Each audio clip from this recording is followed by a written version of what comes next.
السلام عليكم. بالنسبة الناس اللي كيسولوني على المخللات، كيفاش كنستعمل المخللات في الحشوات. دابا انا عندي مخلل الكبار. انا راه شللته شويه. هو هذا. ورا اي مخلل عندكم، غير عندي مخلل تاع الباربه، ولكن الباربه راكم عارفين ما غاديش نديرو، لان عارفين اللون ديالها. الباربه كنخليها غير كنخلط به سميتو. غنقطع هذا وغادي نضيفو هنا. عندي فلفله وعندي بصله خضاريه. هادشي اللي عندي. وعندي بعدا العجين. غنوريكم العجين. عجينه الخبز كتنسموها باللي بغيتو باللي عندكم. وخليت هاد الخبزه انا غنديرها على شكل خبزه، مبغيتهاش تكون ميدمه بزاف، يعني غنقرصها خبزه وغنطيبها في الفران، غادي تجي ناشفه. هذه العجينه ما خليتش كميه كثيره، داكشي علاش دايره الحشوه كميه غير قليله. عندي هنا كميه ديال المعدنوس راني قطعتها، غادي نضيفها لهاد البصله والفلفله. انا حتى البصله درتها كبيره بزاف، ما قطعتهاش كامله. بصله خضاريه درت. غادي نقطع هذا الكبار حتى هو غادي نضيفوه هنايا. غادي نحط هنا باش يبان لكم. غادي نقطع هذا الكبار غير هكا. الكبار نقولوا كبديل لهذاك الكورنيشو. كان حتى الخيار مخلل راه فايته حطيته معكم في القناه، غير تقاضى لي كنت استهلكته كامل ما بقاليش. غنقطعو هكا طريفات، كيعطي مذاق زوين ديال الحموضيه وديال الملوحيه. غير الا درتو هاد المخللات نقصوا من الملحه. المهم باش ما نطولش عليكم، انا غادي ندير هاد الحبيبات اللي عندي كاملين. راه زوين، انا كناكلو غير هكا بنين تبارك الله. وهذا الشحمه اللي عندي مذوبه، غادي ندير منها واحد الكميه. انا غنخلي الحشوه خضراء لان قلت لكم غادي نطيب، داكشي علاش غنحاول ندير لهاد الشحمه لانها شاده راسها بحال اللي غنفتتها هكا، لان غنخلطها غير مع هادي. غنخلي الحشوه خضراء، غادي نديرها في وسط الخبزه ديالي خضراء. غندير واحد الكميه هكا، راه كتعطي واحد الريحه زوينه. هاد الشحمه راه فايته شاركتها معكم في القناه. ما بغيتش نجبدها اطراف كبار باش تخلط لي هكا بحال اللي كنفتتها بالموس تما لداخل، عاد تنخرجها. ثمن شي معلقه كبيره ولا جوج على حسب الحشوه، على حسب واش نتوما كتبغيو ليدان بزاف ولا لا. هنا عندي هنا هذه الهريسه. هذه راه غير الفلفله حمراء مصوبه. الهريسه في الدار حاره بزاف، هذه ديال ديك الفلفله صغيره، ما غنكثرش منها بزاف باش الدراري يقدروا ياكلوها. نزيد شويه كتعطي نسمه زوينه. غندير شويه ديال القزبور حبوب،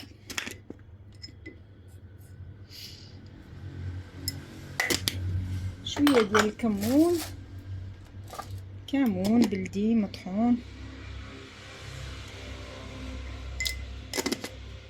ما غنديرش الملحه حتى غنذوق الحشوه ديالي، عاد غادي ندير الملحه لان كما قلت لكم هذاك. غندير شويه ديال التحميره، ما غنديرش بزاف، ما عنديش مشكل في اللون، ما غنديرش بزاف. هاد البلديه ما كتكونش كتعطي اللون بزاف. وغندي الملحه قلت لكم ما غنديرهاش حتى ندير صافي. غنخلط هادشي ونعمر به الخبزه باذن الله. انا غنضيف واحد الاضافه لهذا. عندي مستنبت شيه خضر، غادي نقطع منه. غنضيف هنا في الحشوه اللي غنعمر بها ديك الخبزه. هاد المستنبت شيه ما خليت فاش درتو البنات، درتو في الشوربه، درتو في الحسوه، درتو في العصير، زوين بزاف.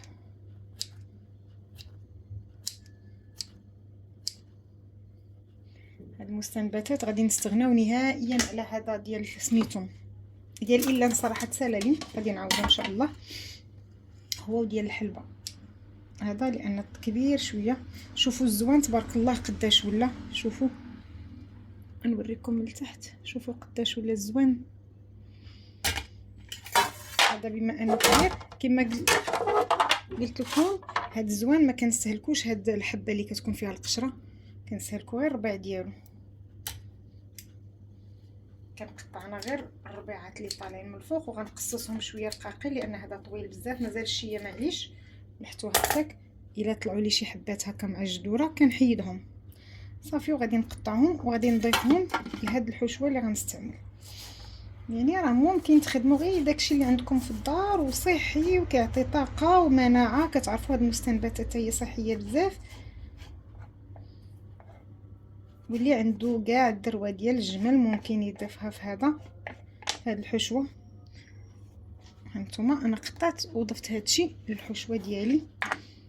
صافي وغنعمر الخبيزه اللي عندي ان شاء الله. هنا راني جبت فين غنخدم، غنعمر هاد الخبيزه ديالي.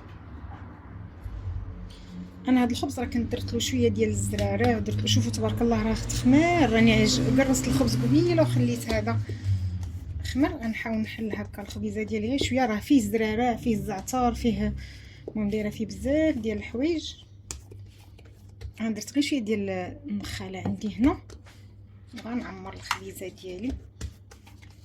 دخلت لي فيه شويه النخاله مي معليش، غنعمر هاد الخبيزه ديالي مزيان، غندير على شكل بطبوطه ولا خبزه. تعرفوا ريحه الحشوه راه كتجي زوينه بزاف. المهم باش ما تفرقعليش ما غنزيدش كتر، ما درت لها لا زيت العود لا حتى شي حاجه، لان هاد الشحمه راه غادي تطلق لي دم وما بغيتش انا هاد الخبزه تجيني ميدمه بزاف. ودابا غنخدمها غير بالنخاله، ما بغيتش نزيدها اكثر باش ما تفرقعليش. وغادي نجمعها بحال اللي غنخدم البطبوط.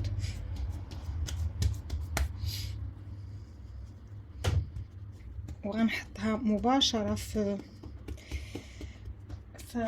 لاطه اللي غادي نطيبها فيها.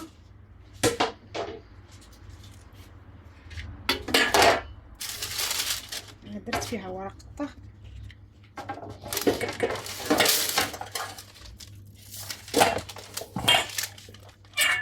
صافي انا درتها هنا وغنقرصها نيشان هنايا.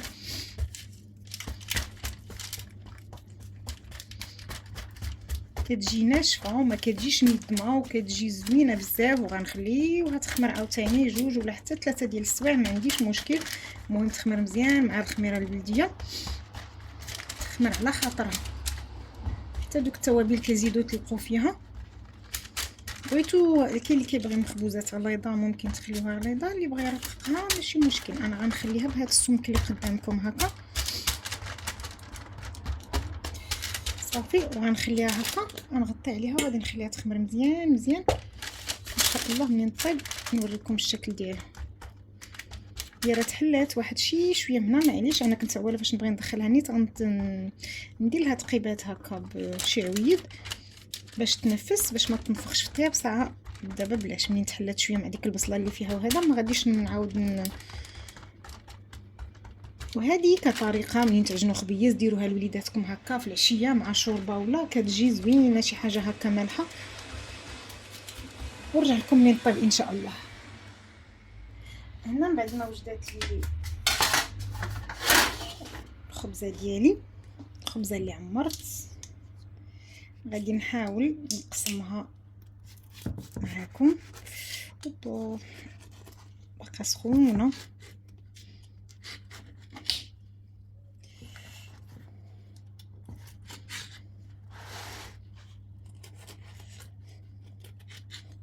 صراحه سهله اقتصاديه باللي عندكم في الدار. ها هي الخبيزه ديالنا عامره من الداخل، صراحه سخونه باقا. شوفوا تبارك الله التخمير، خليتها خمرات مزيان مزيان حتى كنشوفها طلعت. ضروري تخمر مزيان كما كنقولوا خبز بدوازو مع حسوه مع شوربه هكا في العشيه مع كويس اتاي، شي حاجه اللي زوينه بزاف بزاف وسهله. كديروها غير من العجينه د الخبز ولا ديروا اي عجينه معتمده عندكم، ماشي ضروري. انا قلت لكم درت غير عجينه د الخبز، كنت منسماها بالزعتر وشي زراره، خليت منهم هاد الكميه اللي درت ودرت بهم هاد الخبيزه. صراحه راه كتجي شي حاجه اللي زوينه بزاف. مهم نتمنى تعجبكم الفكره ديالكم. هذه غير كتدبيره هكا الناس صراحه بزاف الاخوات اللي كانوا سولوني على المخللات فاش كيتعملوا، هذه يعني طريقه تستعملوها مع الخضر هكا تعمروا بها هكا مخبوزات ديالكم. المهم نتمنى تكون عجباتكم. الصراحه ريحتها كتشهي بزاف بزاف، مازال ما دقناهاش ولكن راه هذا النوع ديال المخبوزات كيجي بنين بزاف بزاف. خليتكم على خير، الى فيديو قادم ان شاء الله. السلام عليكم ورحمه الله تعالى وبركاته.